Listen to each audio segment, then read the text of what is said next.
Hi guys! Surya ரசிகர்கள் சூர்யா மேலேயே பயங்கர கோபத்துல இருக்கிறார்கள். எதுக்குன்னு பார்த்த எல்லாம் கருப்பு ரிலீஸ் பற்றி தான். படம் முடிஞ்சு கிட்டத்தட்ட 3 மாசம் ஆகியும் எந்த ஒரு அப்டேட்டும் இல்லை.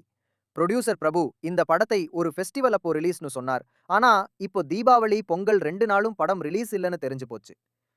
சூர்யா ரசிகர்கள் கருப்பு படத்தை சூர்யாவின் தியேட்ரிக்கல் கம்பேக்காக இருக்கும் என மிகவும் நம்பி இருக்கிறார். சூர்யா ரசிகர்கள் சூர்யாவின் குடும்பத்தில் இருக்கும் புரொடியூசர்கள் வந்த அப்புறம்தான் சூர்யாவின் டவுன்ஃபால் ஸ்டார்ட் ஆனது என்று நினைக்கிறார்கள். லட்டு மாறி கிடைத்த திவாலி டேட் விட்டுவிட்டு இப்போ என்ன பண்ண போறாங்க தெரியல. கோலிவுட்டில் ஆல்ரெடி ஹீரோ கல் தட்டுப்பாடு. இதில் சூர்யா மாறி பெரிய நடிகர் தன் ரசிகர்களின் எதிர்பார்ப்புகளை நிறைவேற்ற வேண்டும்.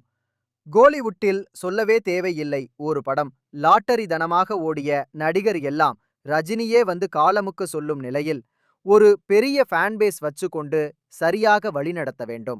சூர்யா ரசிகர்கள் சொல்ல கஷ்டமாதான் இருக்கு. அட்லீஸ்ட் கருப்பு கிறிஸ்மஸ்க்கு ஆச்சு ரிலீஸ் பண்ணுதா ட்ரீம் வாரியர் பிக்னு ட்விட்டர் பார்க்கும்போது பாவமா தான் இருக்கு. சூர்யா சார் ஒரு கம்பேக் கொடுத்த கோலிவுட்டுக்கு நல்லது. அக்டோபர் 2 அப்டேட் வரும் நினைக்கிறேன். நன்றி.